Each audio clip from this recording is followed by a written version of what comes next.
नमस्कार दोस्तों, स्वागत है आपका एग्रीकल्चरल साइंसेज में। मैं आलोक द्विवेदी और आज हम लोग डिस्कस करेंगे उपनिषद पीरियड, जिसे हम पोस्ट वैदिक पीरियड के नाम से भी जानते हैं, और काइंड्स ऑफ गुरुकुल्स के बारे में डिस्कस करेंगे। गुरुकुल्स कितने प्रकार के थे और गुरुकुल्स में छात्रों का दाखिला किस प्रकार होता था, ये बारे में डिस्कस करेंगे यहाँ पर।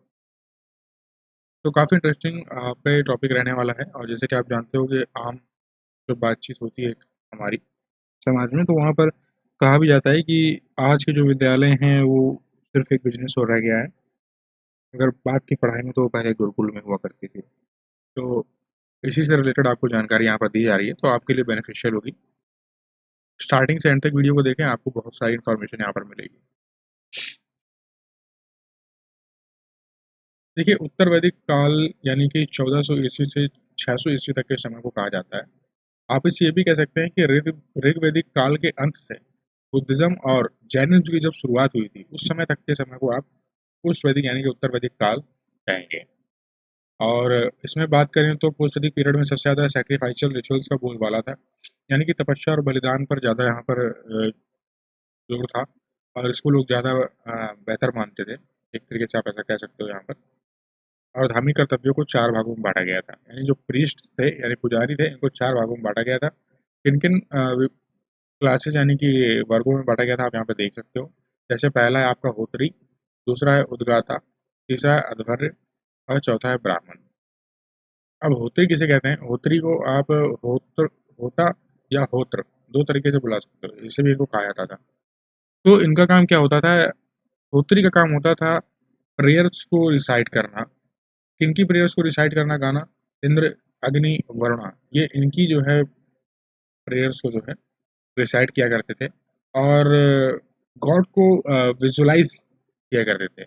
गॉड को उन्होंने विजुअलाइज किया किसमें? अपनी इन्विटेशनल प्रेयर्स में, यानी कि अपनी प्रेयर्स में इन्होंने जो है गॉड को विजुअलाइज किया, उसमें दिखाया इन्होंने अपने भगवान को अपने। ठीक है। अब हम, हाँ, आप देखिए, ग्रीन ले लेता हूँ। अब देखिए उद्गाता क्या है। These priest recited only the mantras of Som yagya. इन्होंने सिर्फ जो है सोम यज्ञ के मंत्र का जाप किया। अध्वर्य कौन थे? ये ऐसे प्रीस्ट थे जो डिफरेंट प्रैक्टिकल ड्यूटीज को जो है किया करते थे रिचुअल्स के। ठीक है। ब्राह्मण कौन थे? सॉरी, थोड़ा सा ब्रेक लिया। ब्राह्मण कौन थे? तो ये बाकी जो एक्टिविटीज थी रिचुअल्स की हमारे धर्म से संबंधित, उन पर जो बची हुई अब होत्री, उद्गाता और अध्वर्य से जो बच गई हैं, वो ब्राह्मण थे। उन रिचुअल्स को कंप्लीट करना। अब यहाँ पर हम डिस्कस करेंगे गुरुकुल्स कितने प्रकार के थे, और उन गुरुकुल्स में क्या चीज़ सिखाई जाती थी। तोल, पहले नंबर पर तोल है। तो ये ऐसे गुरुकुल्स थे जहाँ पर लैंग्वेज और लिटरेचर की एजुकेशन को प्रोवाइड किया जाता था, इन्हें हम टोल्स बोलते हैं।